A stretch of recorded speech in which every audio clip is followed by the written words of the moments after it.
lo vamos a leer juntos. Vamos a leer del capítulo 8, del versículo 14 hasta el versículo 27.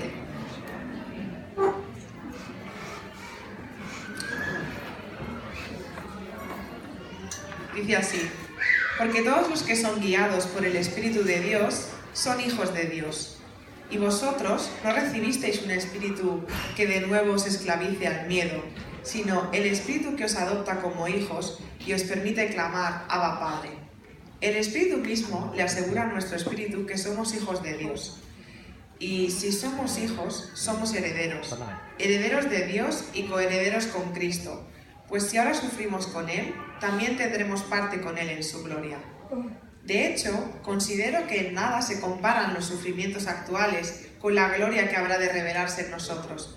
La creación aguarda con ansiedad la revelación de los hijos de Dios, porque fue sometida a la frustración. Esto no sucedió por su propia voluntad, sino por la del que así lo dispuso. Pero queda la firme esperanza de que la creación misma ha de ser liberada de la corrupción que la esclaviza, para alcanzar así la gloriosa libertad de los hijos de Dios. Sabemos que toda la creación todavía gime a una, como si tuviera dolores de parto. Y no solo ella, sino también nosotros mismos, que tenemos las primicias del Espíritu, gemimos interiormente mientras aguardamos nuestra adopción como hijos, es decir, la redención de nuestro cuerpo. Porque en esa esperanza fuimos salvados, pero la esperanza que se ve ya no es esperanza. ¿Quién espera lo que ya tiene? Pero si esperamos lo que todavía no tenemos, en la espera mostramos nuestra constancia. Asimismo, en nuestra debilidad, el Espíritu acude a ayudarnos. No sabemos qué pedir, pero el Espíritu mismo intercede por nosotros, con gemidos que no pueden expresarse con palabras. Y Dios, que examina los corazones, sabe cuál es la intención del Espíritu, porque el Espíritu intercede por los creyentes conforme a la voluntad de Dios. Pues adelante, Dorcas.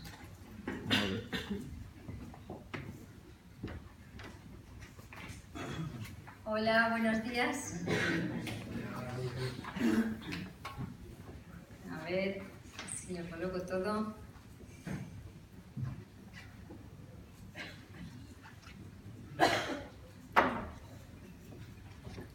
Pues como decía Saray, seguimos esta semana con esta serie estudiando la carta que Pablo, el apóstol Pablo, escribió a los creyentes de Roma. Y Daniel Pastor empezaba hablando del capítulo 8, en el que estamos hoy también, diciendo que en este capítulo se nos explicaba lo que Dios hace en nosotros. Y vamos a seguir viendo más cosas. Él comentó muchas cosas la semana pasada, además en relación con los bautismos que se celebraron, hablando de todos esos cambios que hace Dios en nuestra vida. Pero vamos a empezar pensando un momento en la vida. En la vida en general, ¿vale? Si pensamos en la vida, enseguida nos viene a la mente que está llena de contrastes, ¿verdad? Si miramos a nuestro alrededor, el mundo en el que habitamos es maravilloso, ¿verdad? ¿Cuántas veces nos hemos asombrado ante un paisaje precioso, ante la vista del mar, por la noche ante la vista de las estrellas? O quizá también pues fijándonos en cómo se organizan y se cuidan algunos animales y hemos dicho: este mundo es increíble, es maravilloso. Pero digo que la vida está llena de contrastes porque esa misma naturaleza se puede llegar a convertir en una asesina, ¿verdad? Los tsunamis, los terremotos, las sequías, las hambrunas, los huracanes, las inundaciones forman parte de este mundo también. Y lo mismo podemos decir de nosotros. También estamos llenos de contrastes. Por un lado, otra vez, nuestro cuerpo es impresionante. Aquellos que lo estudian no dejan de maravillarse de cómo está hecho, pero también es débil y frágil. Se cansa, se rompe, se enferma, se debilita, se deteriora. Y al final todos morimos y nuestro cuerpo se descompone.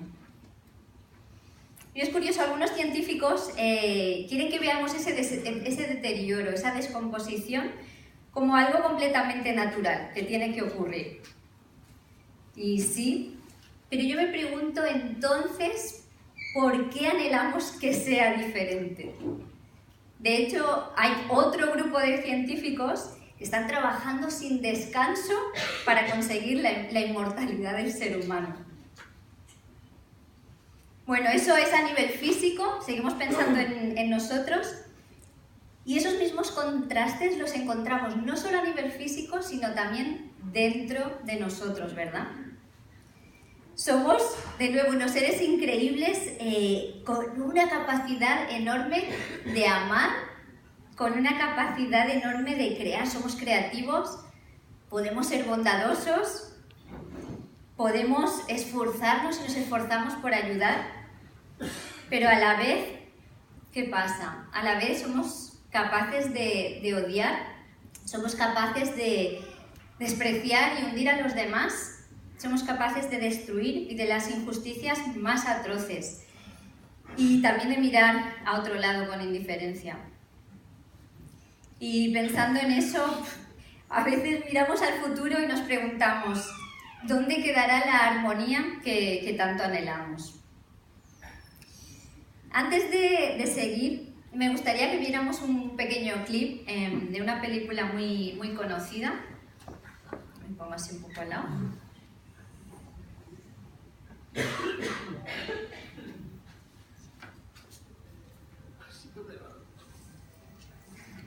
No deberíamos ni haber llegado hasta aquí.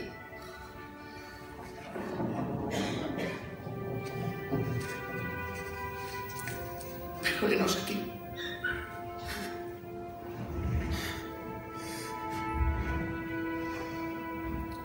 Igual que en las grandes historias, señor Frodo, las que realmente importan, llenas de oscuridad y de constantes peligros. Esas de las que no quieres saber el final, porque ¿cómo van a acabar bien? ¿Cómo volverá el mundo a ser lo que era después de tanta maldad como ha sufrido? ¡Victoria! ¡Muestra la victoria! Pero al final, todo es pasajero, como esta sombra. Incluso la oscuridad se acaba para dar paso a un nuevo día. Y cuando el sol brilla, brilla más radiante aún. Esas son las historias que llenan el corazón, porque tienen mucho sentido, aun cuando eres demasiado pequeño para entenderlas. Pero creo, señor Frodo, que ya lo entiendo. Pues este clip es de la película Las Dos Torres. Es la segunda película del Señor de los Anillos, basada en la novela de Tolkien. Pero escuchamos lo que estaba expresando ahí y nos preguntamos por qué la literatura, por qué el cine, por qué pues, las canciones que escuchamos, por qué no dejan de producir historias que muestran ese anhelo profundo por cambiar las cosas que tiene el ser humano y que se ve truncado una y otra vez. Y pensando en eso, ¿por qué nos emocionan estas grandes historias? ¿Por qué nos emocionamos con discursos como el que veíamos esta semana de Oprah Winfrey en los Globos de Oro?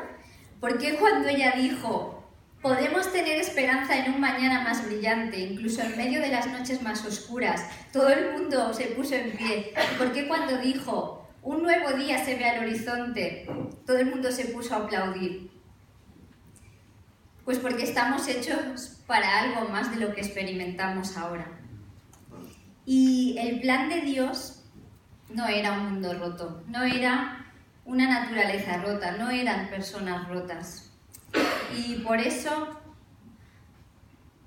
el título que le he puesto a esta reflexión de hoy es Lo mejor está por venir. Lo he puesto en inglés como guiño a algunos de los jóvenes, es una frase, The best is yet to come, que se oye mucho, se usa mucho. Lo mejor está por venir. Y eso es de lo que nos habla el texto de esta mañana.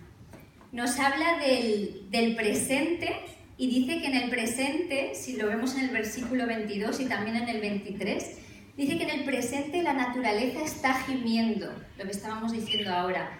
Y en el 23 que nosotros también gemimos.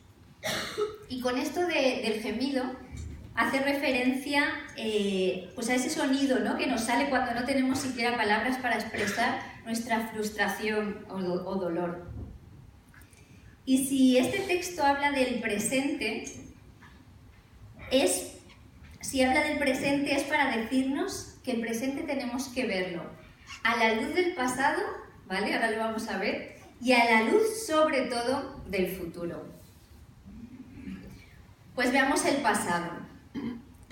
Dice en el versículo 19 que la creación anhela que llegue el día en el que el ser humano va a ser rescatado por completo. ¿Y por qué? Pues porque ella, al igual que el ser humano, también fue sometida a frustración, como dice en el versículo 20, a vanidad, dicen otras traducciones. Y esa palabra, frustración o vanidad, es la misma que en otras ocasiones se traduce como futilidad o algo sin sentido. O sea, la creación, dice el texto, ha sido sujeta de tal forma que ahora todo parece un sinsentido. La creación fue sometida a frustración, es lo que dice el texto. Esta frase es una clara referencia al Génesis, el primer libro de la Biblia. Cuando el ser humano le dio la espalda a su creador, eso lo cuenta en Génesis 3, ¿verdad? Cuando el ser humano decidió que quería ponerse en el lugar de Dios, esa ruptura con el que le dio la vida, esa ruptura con el creador bueno y con el creador de orden, afectó a todo lo creado. No solo nos afectó a nosotros, afectó al cosmos y también a la naturaleza. El ser humano y la creación están esclavos del deterioro y la descomposición desde Génesis 3. Y parece que cada vez va de mal en peor, ¿no? Depende qué documentales veamos sobre el cambio climático, por ejemplo, casi parecen películas de miedo, ¿verdad? Pero enseguida el texto da un salto al futuro. Dice en los versículos 20 y 21, pero queda la firme esperanza, o como dice la traducción de Reina y Valera, Dios la sujetó en esperanza. No dice la sujetó y punto, dice que la sujetó en esperanza. Y dice, porque también la creación misma será libertada de la esclavitud de corrupción, ya que disfrutará de la libertad de los hijos de Dios. Todas estas palabras, ¿qué quieren decir? ¿Qué tenemos aquí? Pues tenemos a Dios diciendo lo siguiente: yo no dejé al ser humano no dejé ir al ser humano hacia su propia destrucción sin tener un plan de rescate. Tenemos a Dios diciendo, yo no dejé ir al ser humano hacia su propia destrucción sin tener un plan de rescate. Hay esperanza. Cuando Dios rescate definitivamente a sus hijos, también liberará a la creación. Y pensando concretamente ahora en la creación, ya en el Antiguo Testamento tenemos profecías que nos van ayudando a entender, a vislumbrar en qué consistía ese rescate. 700 años antes de Cristo, el profeta Isaías dijo cosas como: prestad atención, voy a crear un cielo nuevo y una tierra nueva. No volverán a mencionarse las angustias pasadas, ni se traerán a la memoria.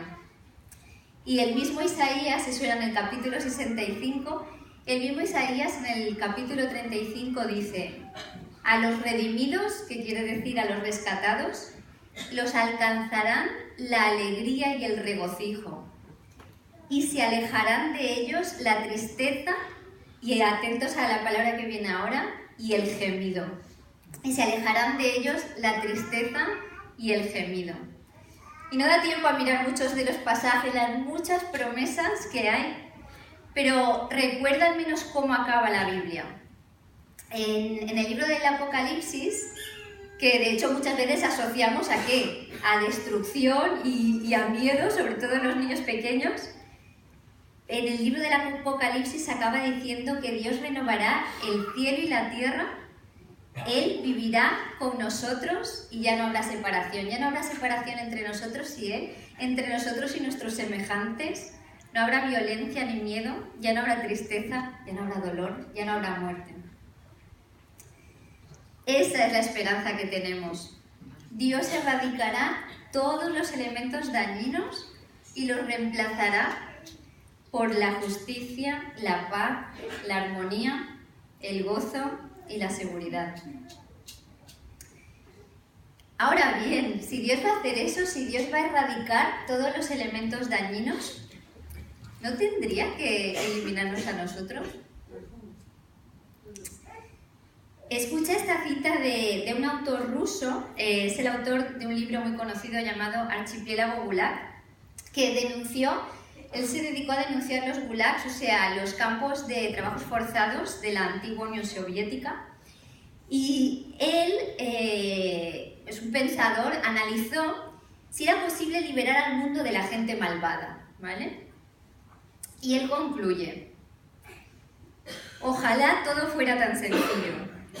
Si tan solo la gente malvada que comete atrocidades estuviera concentrada en un lugar y si pudiéramos separarlos del resto de nosotros y destruirlos. Pero la línea que separa el bien del mal pasa por el corazón de todo ser humano partiéndolo en dos. ¿Y quién está dispuesto a destruir parte de su propio corazón? Vemos esas dos tendencias en nosotros, ¿no? La tendencia al bien, pero también la tendencia al mal. Y la tendencia que hay en nosotros al orgullo, a autojustificarnos, a pensar en nosotros mismos, en nuestras necesidades y deseos, a defender lo nuestro, caiga quien caiga. En resumen, nuestra tendencia al mal es la responsable de mucho del sufrimiento que hay a nuestro alrededor. Pero hay otra tendencia también en nosotros que nos conduce ya no solo a provocar el sufrimiento que hay a nuestro alrededor, sino que nos produce sufrimiento a nivel personal. Y es esa tendencia a coger y ese vacío que quedó en nosotros al desconectarnos de nuestro Creador, intentar llenarlo con cosas, con una persona, con la aprobación de los demás, con lograr el éxito en eso que me propongo, con unas circunstancias concretas, con un lugar, y pensar, aquí está la clave, porque eso no son cosas malas, pero tenemos esa tendencia a pensar que con eso nuestra frustración, nuestros complejos, nuestra infelicidad acabarán. Tendemos a pensar que con eso, con esas cosas, nos sentiremos realizados, completos, aceptados y amados, seguros.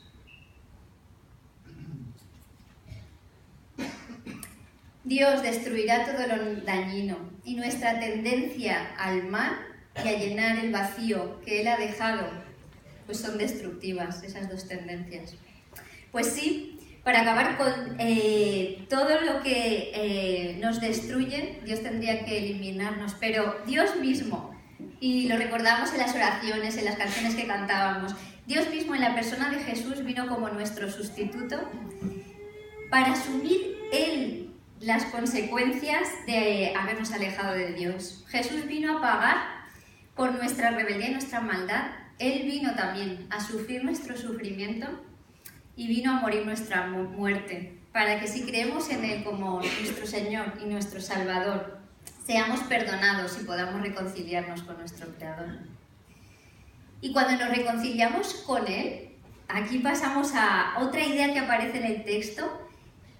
Dios nos adopta como hijos de pleno derecho.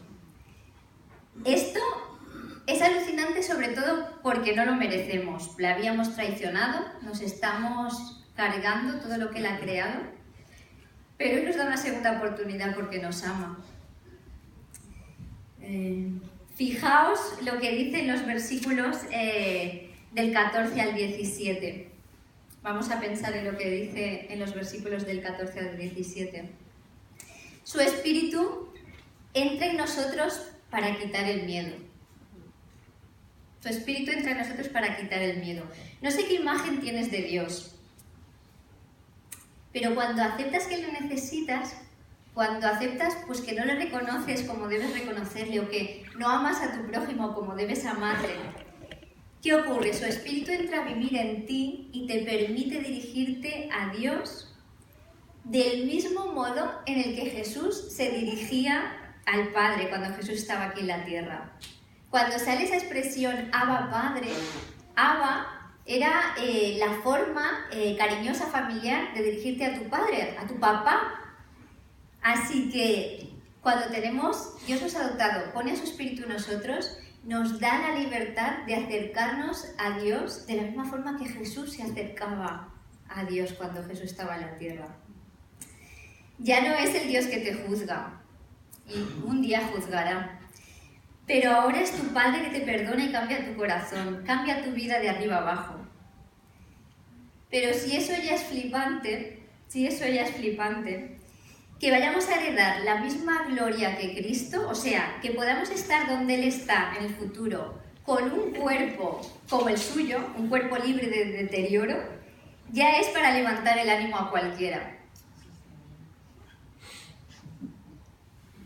Dios no nos destruye gracias a lo que Jesús ha hecho. Encima nos adopta y encima nos hace herederos. Nos hace herederos como a Jesús.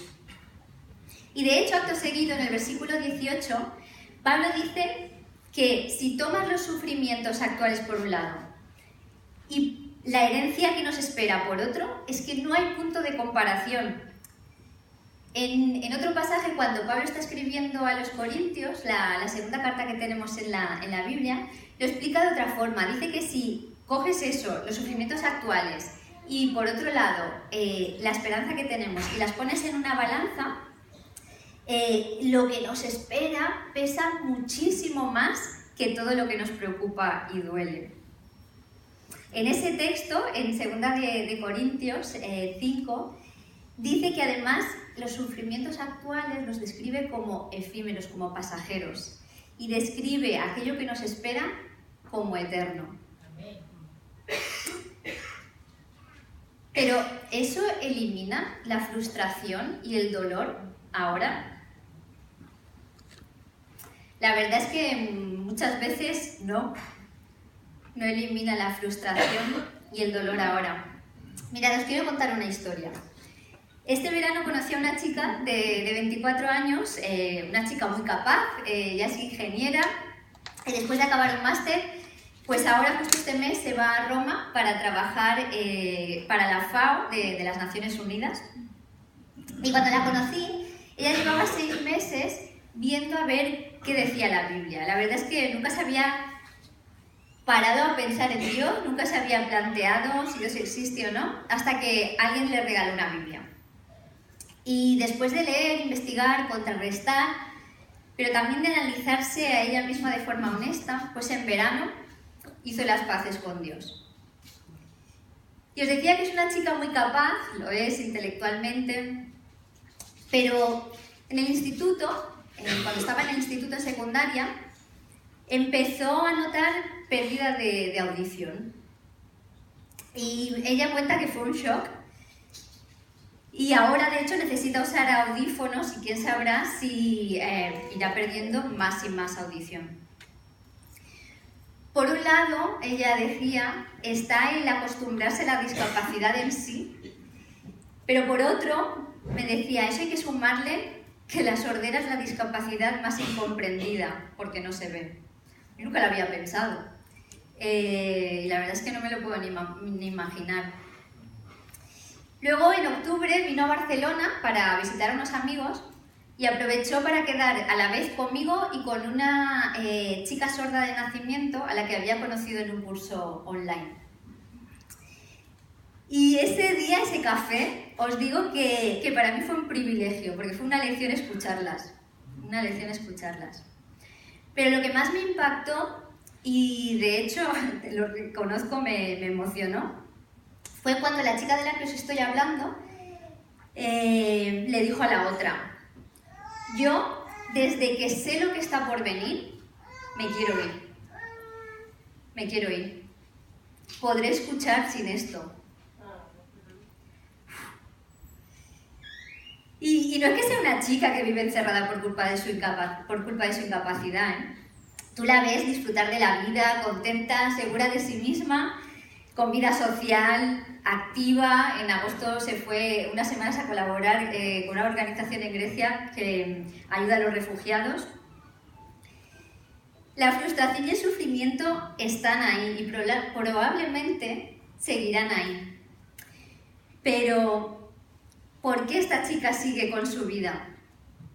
Porque saber lo que está por venir le ha dado una nueva fuerza. Y anhela ese día con todas sus fuerzas. Dijo, me quiero ir.